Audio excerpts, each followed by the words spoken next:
Call to order the Troy City Council Special Study Session for March the 4th, 2019. The roll call, Ms. Dixon.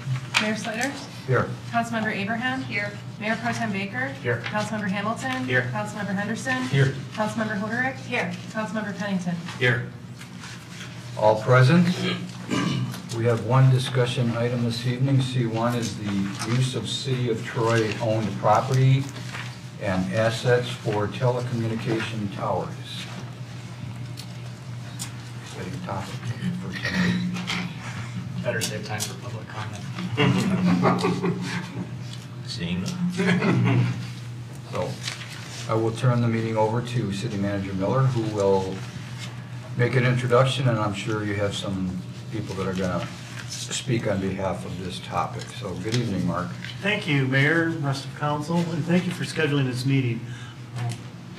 It is very common for us to get asked, hey, can we install facilities at our park locations, and we'll explain why.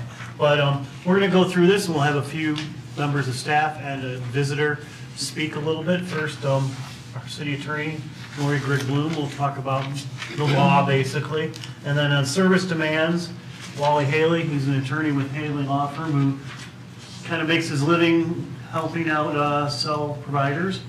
I do more than kind of. And then, really good. And then Brent Sovdan, our planning director, will talk about where the existing locations are and the very unique nuance in that our parks, which are zoned community facilities, are in demand because you can place antennas in those locations. Where there are parks which are located in residential areas, you cannot. So we have a commodity. And then Scott Finley, Deputy City Engineer, will talk about the lot of activity that occurs in our rights-of-way and other rights-of-way for telecommunications. And then Kurt Bobenseep, our Public Works Director, will talk a little bit about antenna locations throughout the city.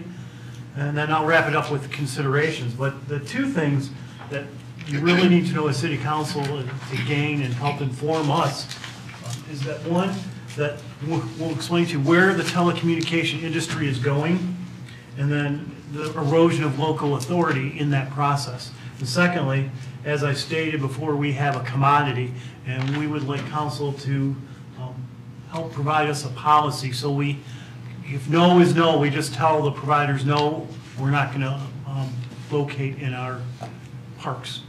With that, I'll turn it over to Kurt Bobenseep to start. Actually, Lori Bloom to start off, but Kurt has the clicker. Great. That's my name. Great. Yeah, that's great.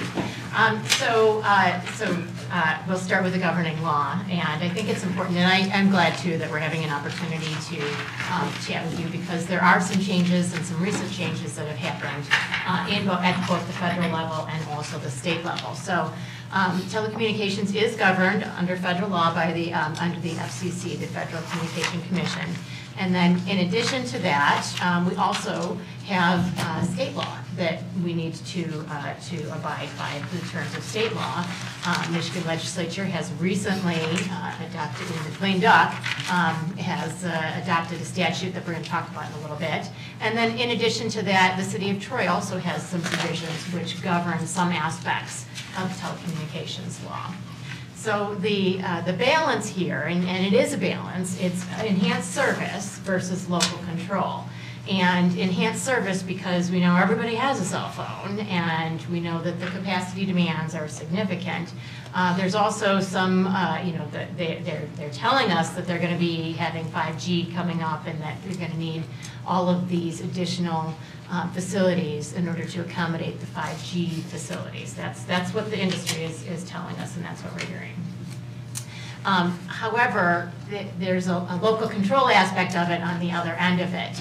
And obviously our rights of way, we want to control our rights of way. We want to be able to control aesthetics. We want to be able to make sure that we're not having boxes wherever. We want to make sure that there's no interference with utilities, all of those local control issues. That's what we're dealing with. Also, Oakland County has some rights of way, and so right now we're not really getting, they're doing their own thing, and we're not really getting notice of that as well. So there is an erosion of the local control. The 10th Amendment is in here. It does say that, that we do have local control powers, and a lot of communities are using that as a basis for challenges to the FCC rulings that have been there. And then also we have our own local state constitution, which Article 7, Section 19, municipalities reserve the right of reasonable control of highways, streets, alleys, and public places. In addition to the rights-of-way, we also have the city-owned property as well, such as our parks, and some different rules can apply for that. So the new state law, the lame duck passage of our telecommunications law, is 2018 Public Act 365. And under this new law, the industry can use all city-owned poles, which there are 539 as of right now.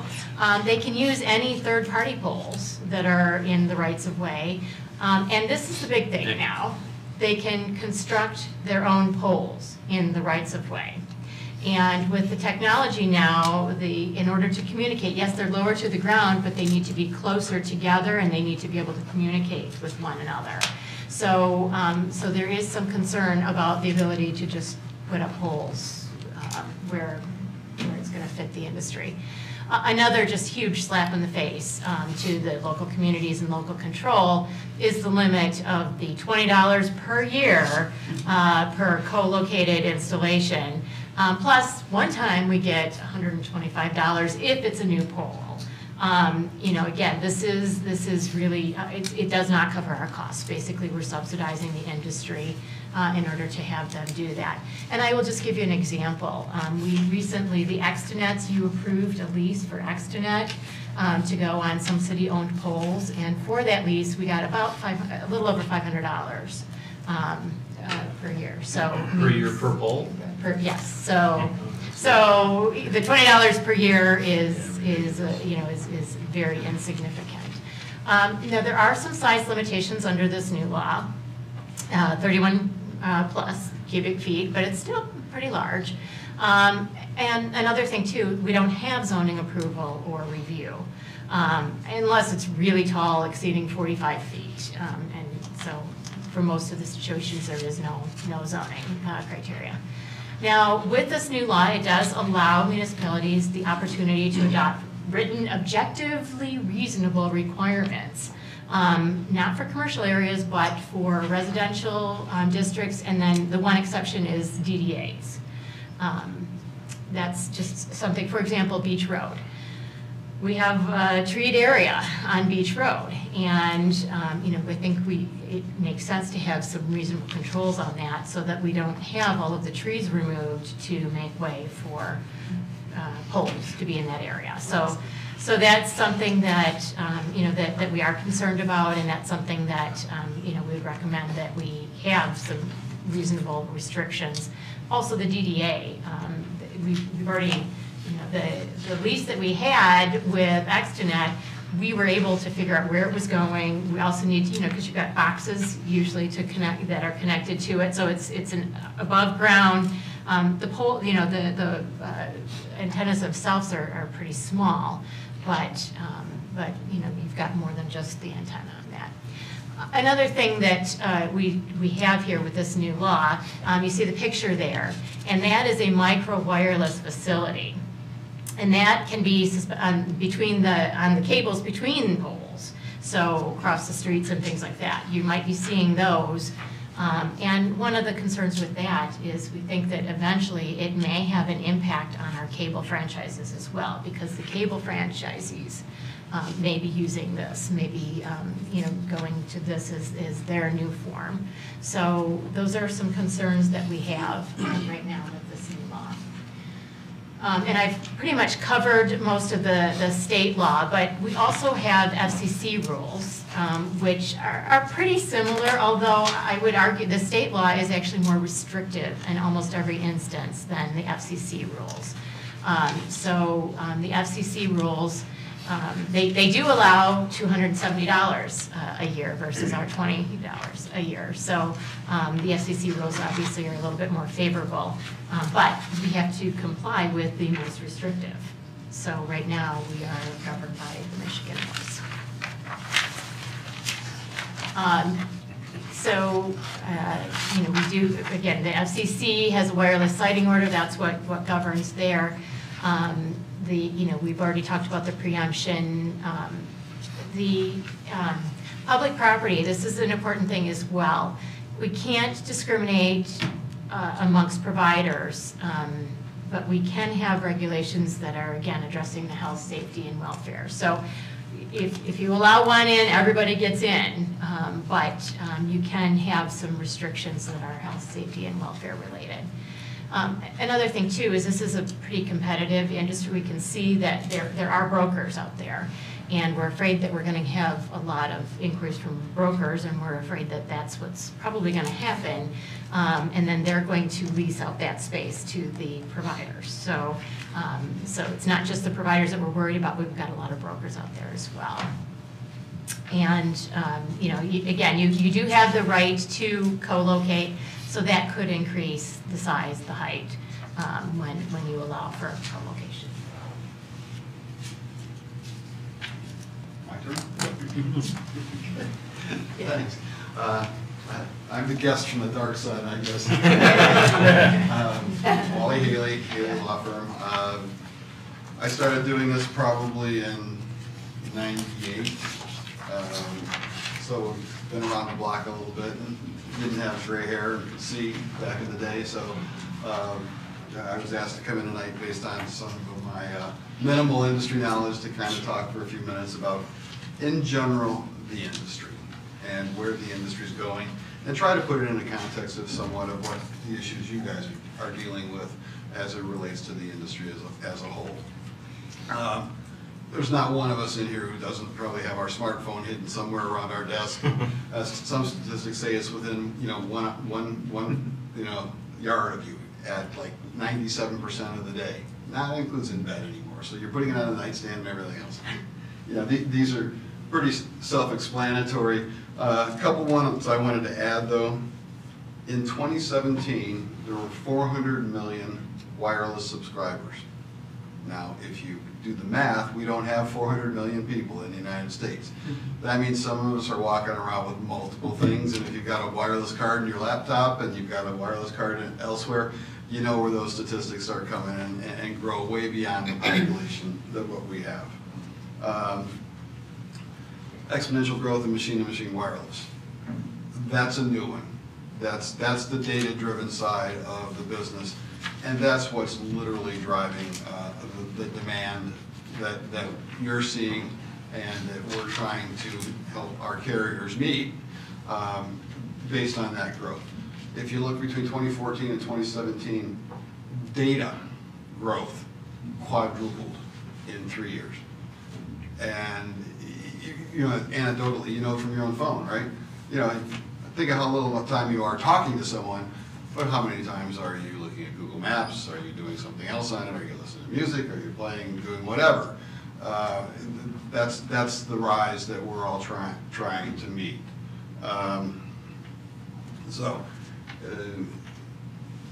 Better service coverage, that's true. I'll get into a little more on the next slide of what that somewhat means. But there's basic coverage where you, back in the day, remember when you used to look at your phone and it had 0 bars? Okay, that's coverage. If it has 4 bars or 5 bars, unless it's an iPhone, which may be lying to you, you should have coverage. But then now we've got issues. You live in an area where your Big Beaver, corridor through Somerset and everything else creates a whole different set of problems. It's not just coverage anymore, it's capacity and providing the ability to provide service in an area that's congested. For lack of a better analogy, your phone's busy. And I'm getting a busy signal because there's too much data, too many people, too whatever, using it at that point in time. Here's where I'm going to have to take a little issue with one of the things that Lori said. 4G versus 5G. 5G is a commercial. All right? It's a marketing thing. I've been doing this for 20-some years. And before I went to law school, I was an IBM sales rep. All right? Everything that we did could always be broken down into bigger, cheaper, faster. All right? 5G is nothing more than bigger, cheaper, faster. 5G as one of my favorite radio frequency engineers with the company that were nameless. But I before coming here, I said, John, give me 5G in a nutshell. And he said, it's the chips, stupid. And that's basically all it is. It's a faster way of doing, of processing large amounts of data. So if you think about your cell towers, your smaller cells and stuff, it's the smarts in the boxes that process that stuff back and forth. That's 5G. It's another generation of trying to do things better. Now here's where it gets the problematic. You know, my growth is going this way. My technology is doing pretty good, but it's still growing like this, and our separation is still astronomical. And that's where you folks are going to have the issues, and I have, you know, opportunities, is because we still have to have more infrastructure to keep up with the demand. And when I started in this business 20-some years ago, I would have been here talking about we're trying to cover I-75, we're trying to cover Big Beaver, because we're going to cover these people who are now talking on mobile phones in their cars. That paradigm's gone. There's not one person in this room who doesn't expect that phone to work at their house, in the basement, everywhere they go. Life has changed. The landline's gone away. Anybody under 35 years old, if they have a landline, I'd be incredibly surprised. You know, they don't. It's just not in their landline. You know, oh, what's that thing on the wall? That's a phone. You know, they're not participating in it. So basically, this is 5G. So bigger, faster, cheaper, but hopefully it's actually a benefit to everybody that it is getting bigger, cheaper, faster, but it's still in keeping with the demand, and that's where everybody's coming in and knocking on your guys' door. So, all right. I'm going to do this a little bit different than this. And I'll make it Big Beaver, Coolidge, and I'm going to do this. This, I'm going to go like this, and I'm going to go maybe like this. Okay?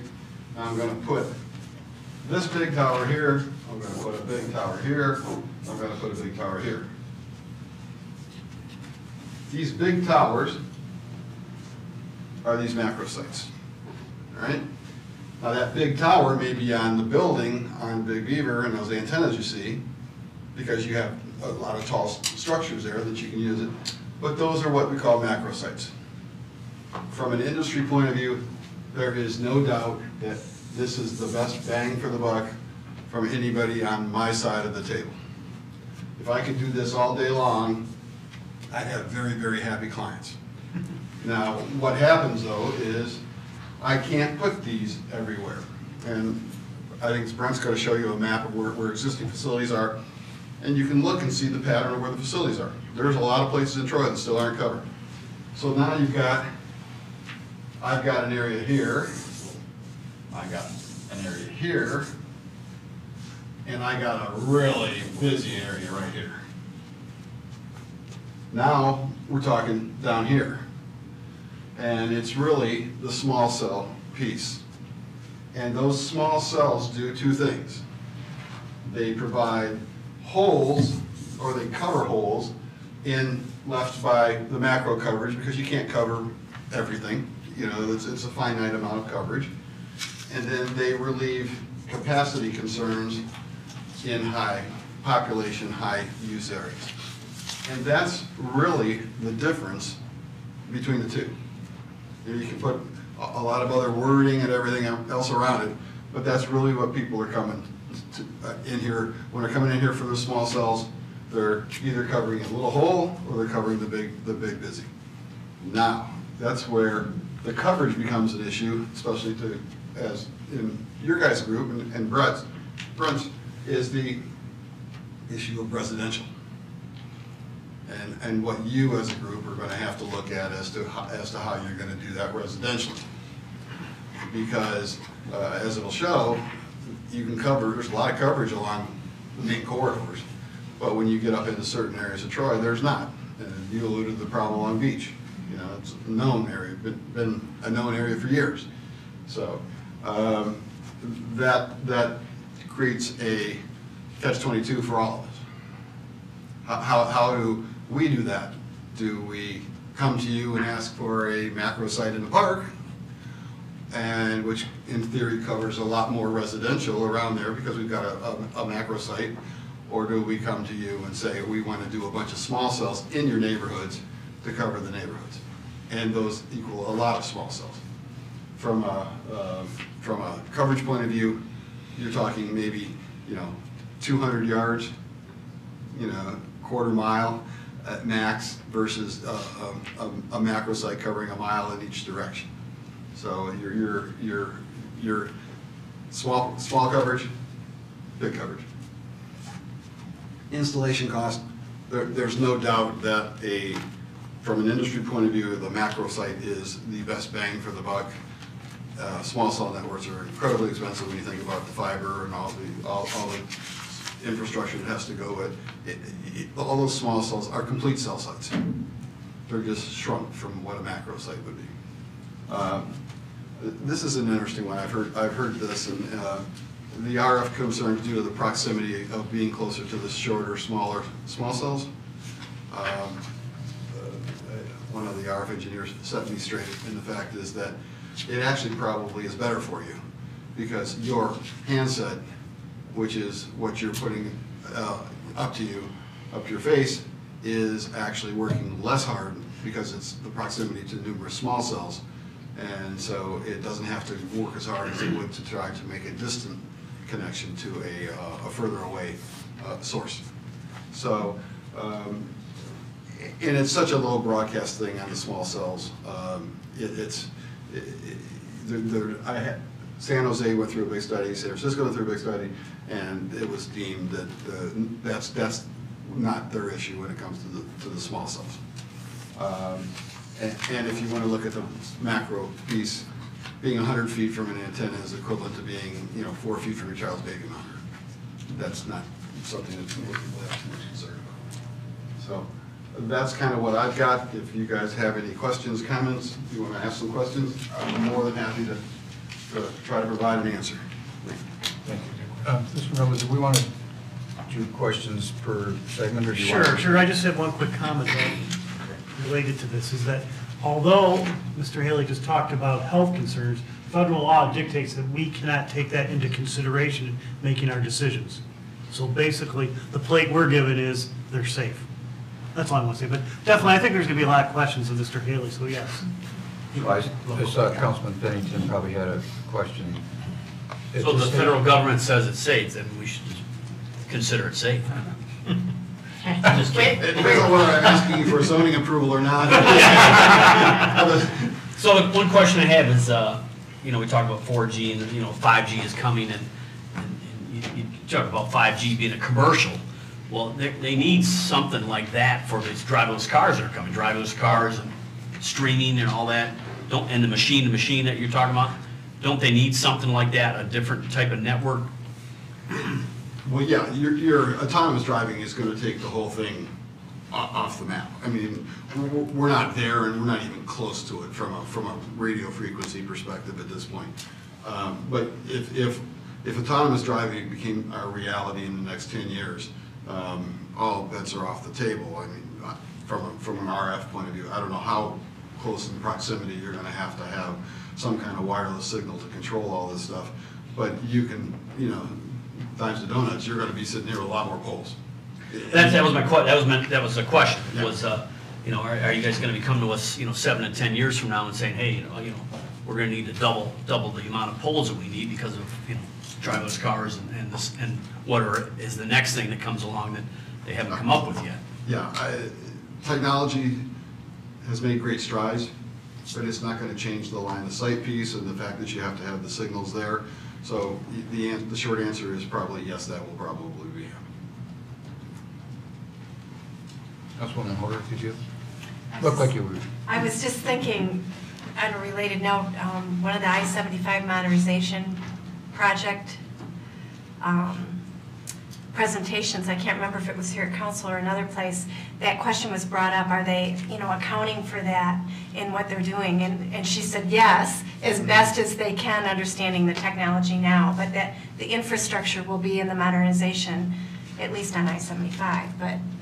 And what they're doing is they're at least trying to lay plans to put cabling Right. and conduits and things underneath the things, so that if they have to start adding in fiber-based systems, that, they can do that.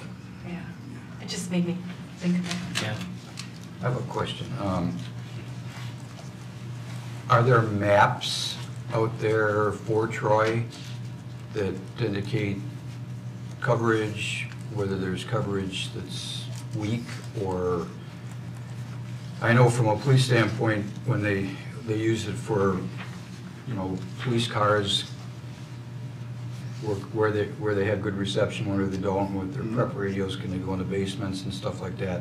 Are there maps available to a city to see what our range is? Because it sure would be helpful. Well, If you're asking to put something in a residential area, it sure would be helpful to know that there are weak spots or there are not weak spots, or is there some sort of intelligence? When Brent puts up his locations where their cell sites, you can all take a look and pretty quickly figure out where there are issues in the city of Troy of long-term magnitude, that they've been around and been, CARES have been trying to find ways to cover those areas for a long time. When I don't know of any global map, because each carrier's map would be slightly different because each carrier has different locations. But if, for example, if I file for zoning, for a new cell site, I come in as part of my application package, I come in with an affidavit from somebody's radio frequency engineer and with propagation maps showing our lack of coverage, the need for the site. He wouldn't let me do this if I couldn't demonstrate the need for the site. So that's priority number one, is demonstrating the need, and then priority two is how are we going to meet that need, and what typically we're asking for to meet that need. And that's kind of the basis from what I understand the meeting is tonight too, is for you guys to discuss, the use of your own, land and infrastructure to decide are you to participate or not in that. So there's no map, but there are anecdotal pieces that you can pretty much put it together. Councilman Hamilton. Thank you. How long after approval is granted does it take to build one of these towers and fire them up and have the people gain coverage? What's the time frame in that typically for both of the different ballpark, very loose ballpark? This, assuming you have all your regulatory approvals, and that itself is a whole extensive process, all this is federally controlled. Literally, if I got a building permit and I had all my other stuff, they could have that tower up in 30 days. Wow. Digging a foundation, having it up on air and tested and everything else, another 30 to 60. So to be fully operational and on air is probably 90 days. Okay. All right. Now these typically run off of a fiber-based system. Do you have the fiber in? Is there the fiber available? Is the infrastructure available? Do you have the agreements in place? That's part of the problem with the new law. It doesn't tell you how to do any of this stuff. It's got some great language about pricing maybe, but it sure doesn't have anything about how to do it. And so, Lori's going to be trying to figure out how do you do that. So. And I would just say, not so great information about the pricing. Well, yeah. Thank you. Anybody else? Any other, Councilman Henderson? This is along the lines of the mayor's comments. I do a lot of business in Troy, and I can't remember the last time I couldn't connect somewhere and make a phone call in Troy. So, is there not data available from all over Troy that would indicate, yeah, this particular section doesn't get coverage? And I can comment on that. I'm on by Beach Road and Waddles, and there are holes when I'm walking my dog sometimes. I get a dropped call every once in a while at South Boulevard in Livernois, but that's like the only place I think I've ever had an issue in the last 5 years anyway. So If you went up the beach, Coolidge, Adams Road corridor, north of Big Beaver, and tried to make a call in your house, I think across the board, whatever carrier you had, you would have difficulties at various different times. If you try to make those calls, you know, during rush hour or something where one little bit of signal there is being taken somewhere else, that would be a problem. My only other comment on that is, you know, most of our subdivisions anymore don't have telephone poles anyway. So is that part of the problem, that we just don't have any place to put these things, or? It's a cost benefit thing. It goes back to the piece of, I don't think any carrier that I work with has enough money to cover the entire Troy residential neighborhoods with small cell. It would just be economically unfeasible, all right? So then you have to have some kind of a macro coverage with a fill in the hole kind of blend in there to try to make it economically feasible to provide coverage to people who want it. And generally, they all want it anymore. So as to where you live, there could very well be fairly decent coverage, but I will tell you there are a lot of spots in Troy that are not. And from especially, you know, you might be getting voice, like you said, you know, you drop a call, but how is your other things working? You know, all the data and all the other things that voice is easy, voice carries, you know, but the data does tend to impact. The only point that I was really trying to make is this: if you want to put a macro cell somewhere in Troy, you're going to get a lot of pushback if you start moving into the residential areas. And unless you've got some data to back that up, or you have something to show that there's this need and there's no other way around it, that to me is the only maybe selling point that you're going to be able to use. Because I can tell you, most people are against putting a macro cell up in their neighborhoods. And they don't want those big towers in their backyard. And there's going to be a big pushback for something like that.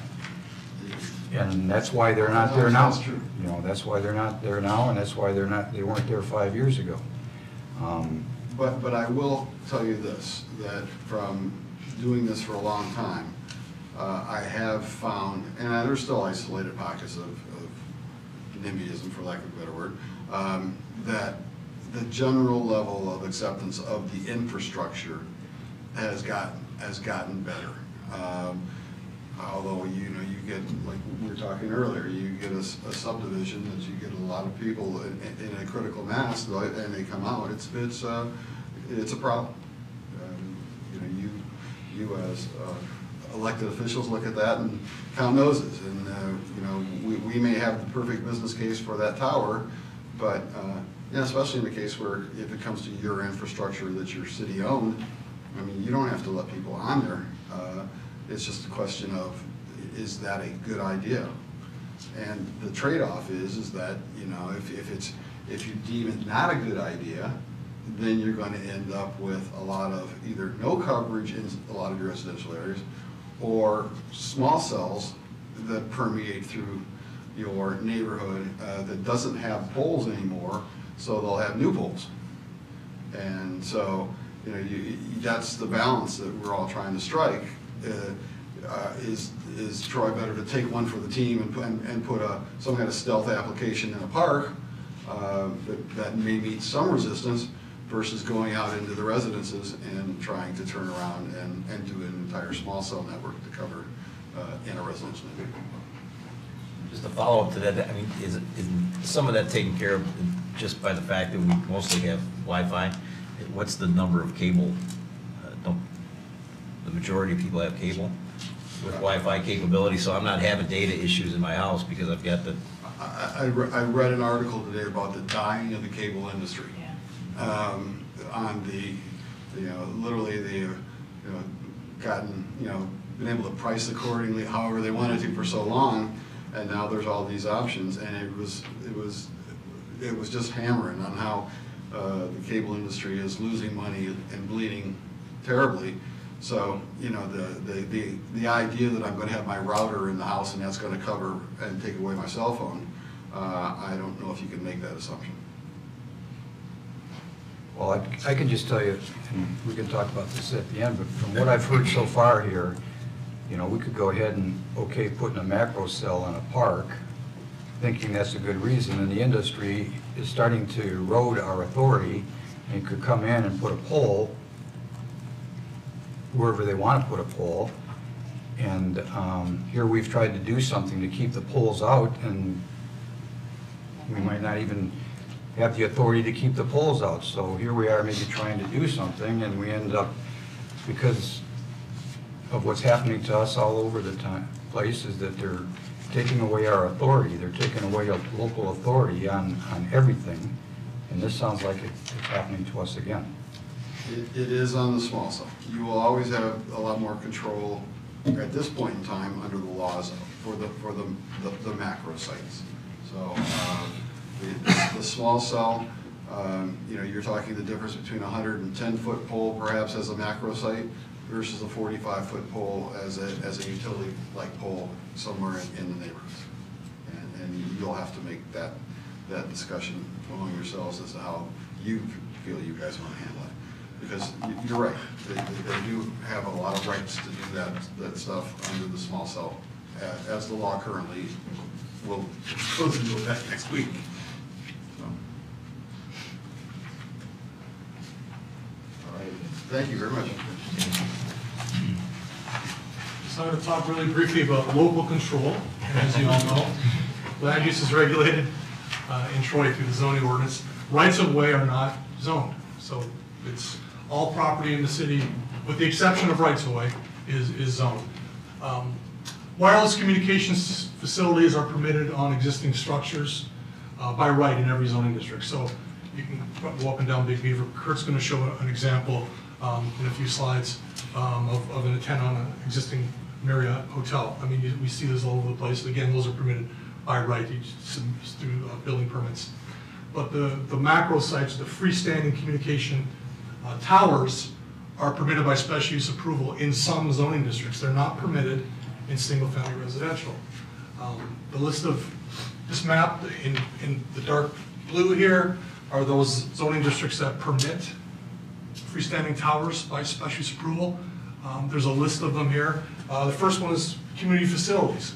A lot of Kurt's going to give an example of a potential project in Boland Park, which is here, which is zoned community facility. We've got a lot of parks in the city. Not all of them are zoned community facility. Some of them are zoned single-family residential. Therefore, cell towers are not permitted. In terms of standards, Wally mentioned one, which is true. If we have an application for a special use approval, the applicant must demonstrate there's a need for the cell tower. So, for lack of a better word, they've got to prove there's a hole in the service that's provided. That's one of the standards. They also have to allow for a co-location. So if they build a 120-foot tower, and AT&T builds a tower and puts an antenna on the top, there's got to be spots in our zoning ordinance for co-location so that we have multiple users on one tower. And finally, the property that the cell tower sits on has to be large enough to have the setback for the tower on all sides. In other words, if it's a 120-foot tower, there's got to be enough room, the property has to be large enough so that there's 120 feet in all directions to meet the setback requirement. So those are some of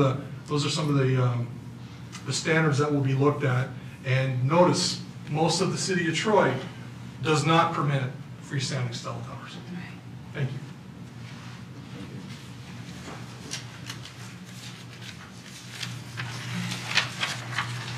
Good evening.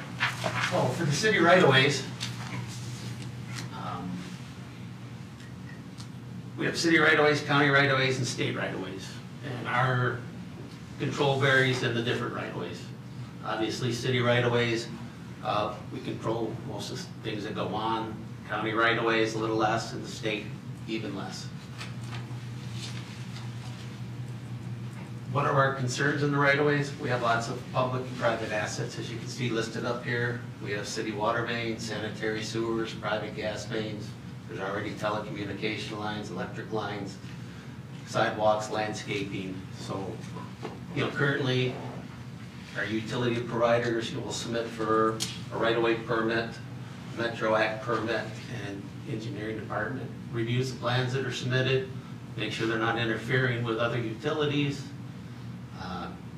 looks at traffic impacts, are they blocking site distances, looks at the plans to make sure that, you know, everybody's interests, public and private, within the right-of-ways are protected.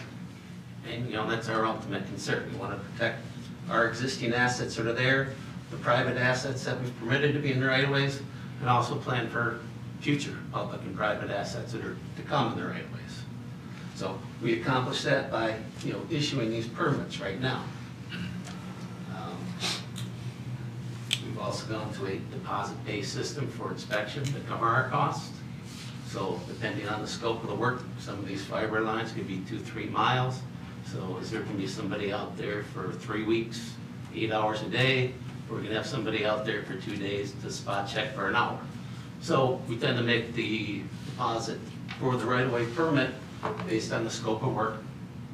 And it also helps, you know, the owners hire better contractors. They're going to get unused portions of their deposits returned. So we're trying to be cost sensitive, and the people that are using our services are actually paying for our services. So with the new state law, looks like we're going to be limited on what we can recover, and we're going to be providing all the oversight and review free of charge.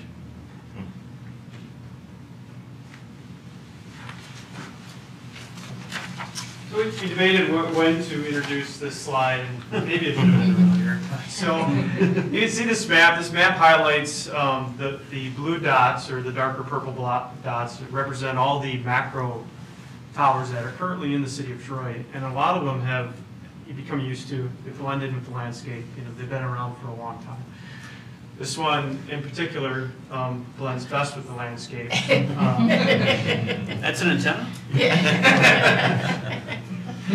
So another example, and the city of Troy actually owns 2 towers within the city. One of them being on Lowry Street, which is at Livernois and I-75. We do lease this out to 2 separate carriers. This is an example of a small cell, micro DAS cell. This was approved by City Council. This is the one that was actually done by Extenet that has 3 separate locations around Somerset Mall to help with the coverage of Somerset Mall because of the high traffic area. We approached this differently than the other lease agreements. Extenet came to us with wanted to do a yearly payment. Instead, we requested that they pay all that money up front for the entire lease agreement, and then re-in-turn and invested that money back into the LED lights in the corridor. So again, we approached this a little differently with making sure that we had an opportunity to invest that money back into the community that we had an immediate need for. Here, the white antenna on top of this is a traffic pole at Long Lake and Rochester. This is an example of the Oakland County. We did not know this was going in. This was on their infrastructure. They allowed it. They're capturing, if any, revenue from it. This is the other tower that the city of Troy owns. This is at Sylvan Glen Golf Course. That revenue is represented in the Sylvan Glen Golf Course budget. And then here circled on the top of Marriott, this is what Brent was alluding to, was these are antennas that are currently allowed without special permits for buildings. And they're all over. If you were to look at any large tower building large building in the city of Troy, you'll notice there's some sort of antenna, whether, I think even the city of Troy has some antennas on top of Troy and the old Ameritech building for radio frequency. Are those paid leases for those? Like, so would the telephone company come up and pay Marriott for a? I would assume so, yes. So Wally and I have been working together on this project here for a very long time, over 3 years probably, I think. We've gone back and forth. It's never been the right time. But this is what's being proposed at Boland Park. Taking another unique approach to understanding that the residents likely don't want a macro cell tower in a park, but also would probably prefer not having dropped calls. So trying to figure a way where the city can also take benefit to the tower without being intrusive to the landscape. And what we thought is there's a need right now out at Olin. We do have 2 lighted ball fields, but we don't have any lighted soccer fields. And the Troy Youth Soccer League came to us several years ago requesting some sort of lighted field to be able to play soccer later at night. So when Wally presented this, I thought this might be a good opportunity to have someone else put in that infrastructure, and the city would see a benefit. So the proposal, again, this hasn't formally been drawn up or presented to City Council, but the proposal or the discussion was to install stadium lights. And stadium lights are typically anywhere from 70 to 80 feet tall already.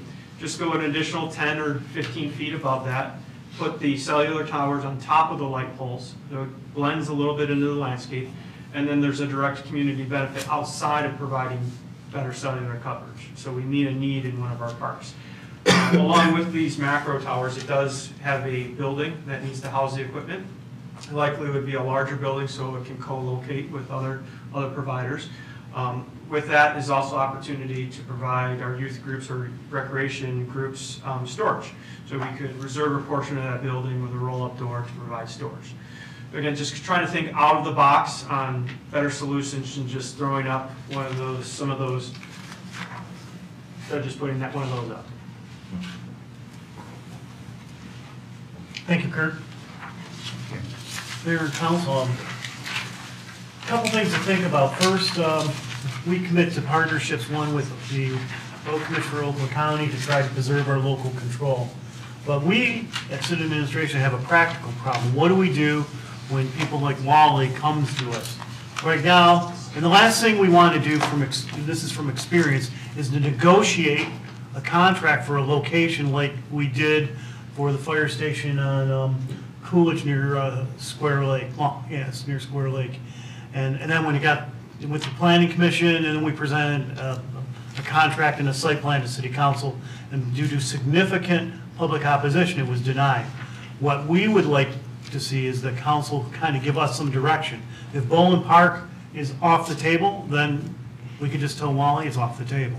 So we're in sort of an area where we don't exactly know which way to go with these proposals. We also could, if we decide to make available our assets, our parks, we could consider using an RFP process. And then finally, I just want to make a comment on public opposition. It's my opinion, if we were to consider any towers in our parks, including on a light stanchion in Bowling Park, there's going to be a significant amount of public opposition. Historically, it's always been that way, and I just want to make sure the council knows that up front, because they stopped. Public opposition basically did stop the project up at the fire station. So we're here to listen, what your ideas are, direction, and we'll move on from there if you want us to develop a policy. Thank you, Mr. Mayor Pro Tem Baker. Thank you, Mayor. I have a couple of questions, if I can. I may go back to some of the previous, I didn't ask them at the time, but and maybe this one can't be answered, but I'm going to start with this. Do we have any concept of, and I'm not suggesting this, but if we were to say, let's put a macro tower in a park, what kind of revenue that could provide for the city, for perhaps use in the parks that we're trying to, and things like that? Is that, I know he's not going to negotiate here, I mean, it's got different interests, but do we, I can't get a feel for what that actually means, public opposition. I think we can. I don't know it. Lori, do you? Yeah, I will just tell you that on our 2 towers that we have, we get about $20,000, a little more than $20,000 from the providers on the 2 city-owned towers per year. Each of them? Yes. Right. Okay. Who constructed the towers, Lori? I don't know. AT&T. They did, so they turned it over to us. Turned it over to us, correct. And to the mayor's point, in a sense, what point was that again? I had one. So let's say we put in a macro tower somewhere, and then we have no authority, the state comes in, or the county, they just do these in the rights of way anyway. And, I guess it's twofold. If there's no need, can they still do that? Do they have to prove the same sort of need that someone coming to us would have to show for a zoning exception? There's no review. There's no review, right? Right. Is there anything we can do to preempt any of that then? For the small cells, Yeah. then yes, I mean, the state law does allow for us to have some health, safety, welfare items in our ordinance that would proactively protect, for example, a wooded area. I mean, so, again, they have to be reasonable. We're not, it's a little uncharted. And they've never We been don't know. challenged yet, right? Right, Because because there's- it's not even effective until next week, so. I guess I'm just thinking about here, we just did our big sign ordinance, because people didn't like some of the things that were being put up and how they looked, and then now we're talking about potentially doing something else, but they may happen anyway without us having to say, I struggle a little bit with that. On the flip side, if there is a need, I walked around with the city a lot last summer, and there are places where maybe I could get a phone call, but I couldn't send a text. I couldn't stream a show, okay. But on the other, I've never had a resident complain to me about that. Maybe they don't know they should complain to us about that, but they complain about a lot of things at times, and that's something I've never heard, so I wasn't really familiar with it from that standpoint. But maybe this is an opportunity for us, or is there a way for us to provide a greater benefit for the city's residents and the businesses in a way? Can we leverage some of that to make Troy stand out in a forward, positive way? I don't know, I mean, that's interesting, something to look at. And on the map where the west side, where it's lacking, I'm sorry, I lost one, where, there's clearly a big gap over by where Councilman Hamilton lives. Are there any in Bloomfield Township that are semi-close? I mean, is that where they're getting any signal, do we know? Or, I'm just curious, okay. Literally, it's almost a mirror going the other way until, although after 7 years, we actually worked out a deal with the city of Bloomfield Hills and built a macro site at their DPW yard right across the street from the Hunt Club. Okay. And one of the driving forces of that, the chief would probably appreciate, was the fact is that a lot of their officers and stuff were subject to areas of, poor coverage. And so that was one of the driving considerations on that tower in Bloomfield Hills. Obviously, AT&T constructed it, and the police department put their Clemens antennas and stuff up on the tower also. Just one last little one. So just so I'm clear, as of right now, we have no existing policy. If somebody came to the city and said, hey, I want to do something here, you would still. What we are practically doing Yeah, what would you- is what are you because practically- of experience, we don't negotiate until we have an opportunity to have a study session with council about the item. Because the last time we negotiated something, went through the whole process, it was denied by council, and it's a waste of time for everybody if we go that route. Councilman Henderson. So my question is specifically to Baldwin Park and putting a nighttime soccer field with lights. Couldn't we just do the same thing, just using the existing light poles that are on the baseball fields? And the question there is, if you add more lights, somebody is going to have a problem with those lights in their backyard, right? So, and I don't know where you're planning on putting that. There's a lot of territory there. Is it going to be real close to the border or not? The follow-up to that is, if we did this or put them on the baseball field poles, does that fill the gap on Beach Road, or doesn't it fill the gap on Beach Road? And further to that, it would be nice to see where those gaps specifically are, and then we could fill in where we need, rather than just say, yeah, let's have a policy that says we can put a pole here, there, wherever.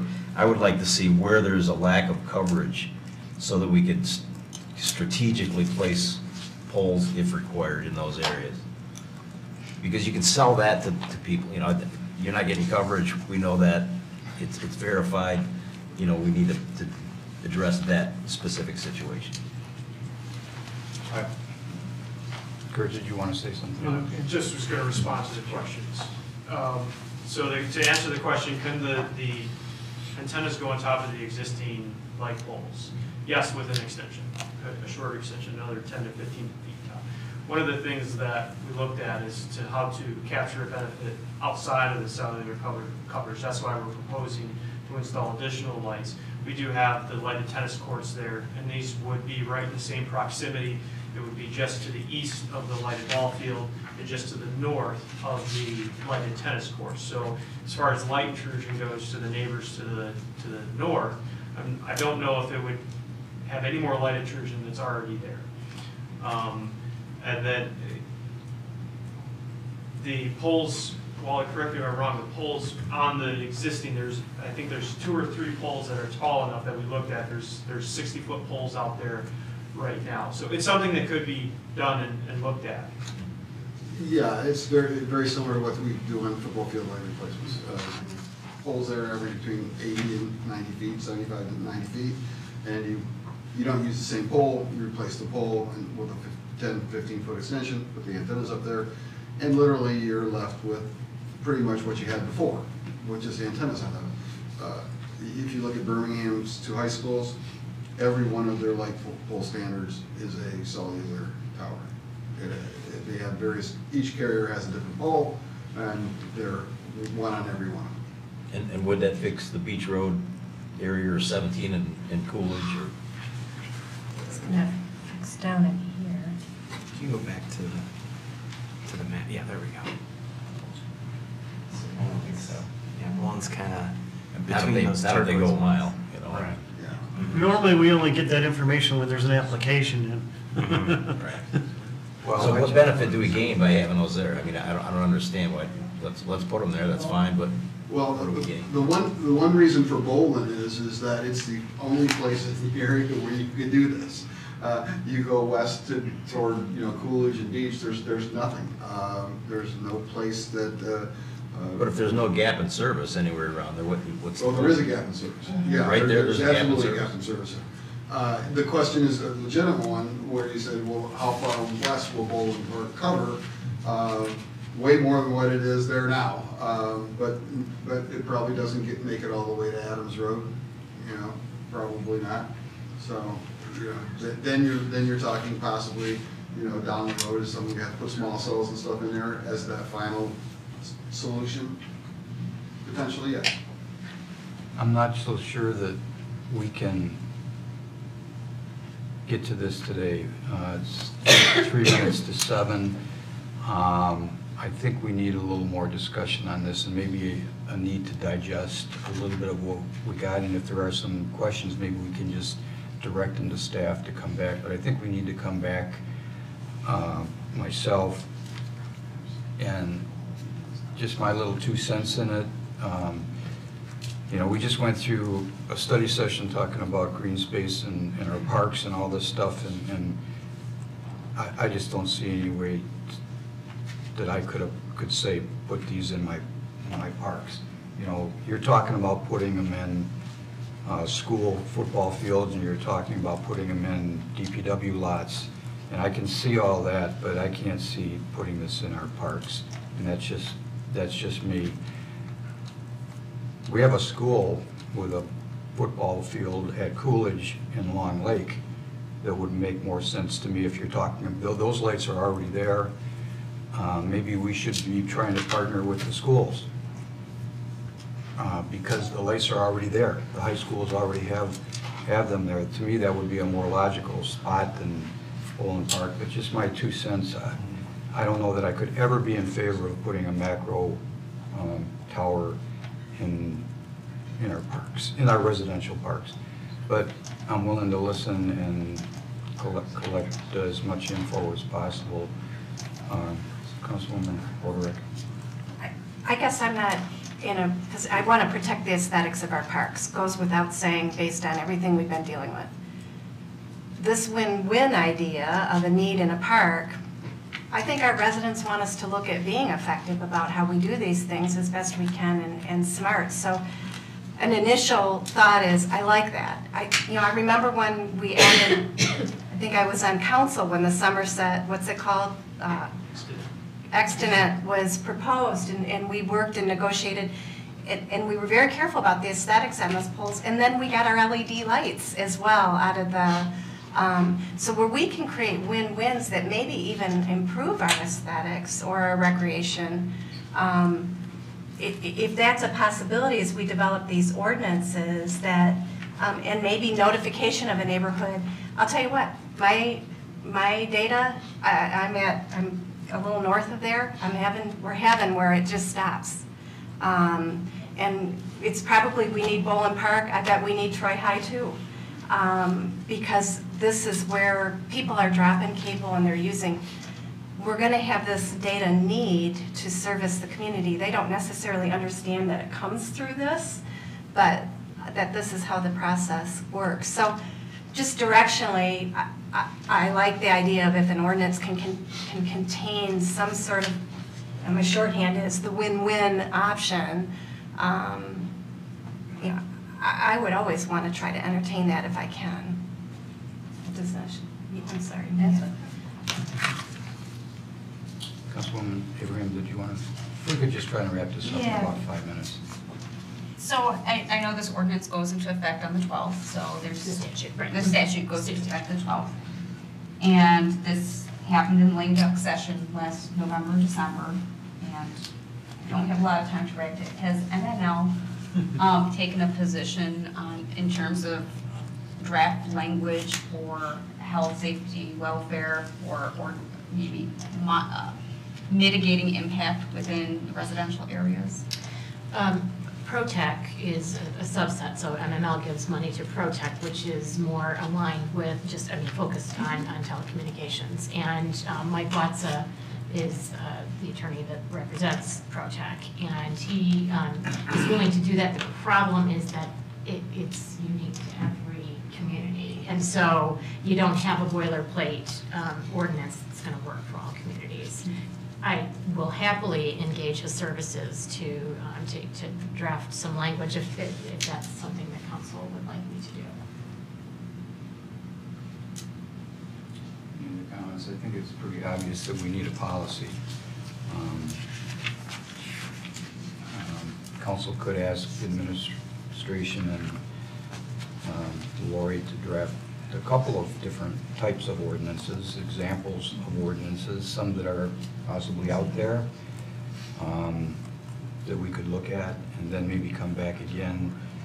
And if you have some questions, send them to staff and maybe get those answered. Maybe we could come back with a shorter, but I think we need to talk about it a little more.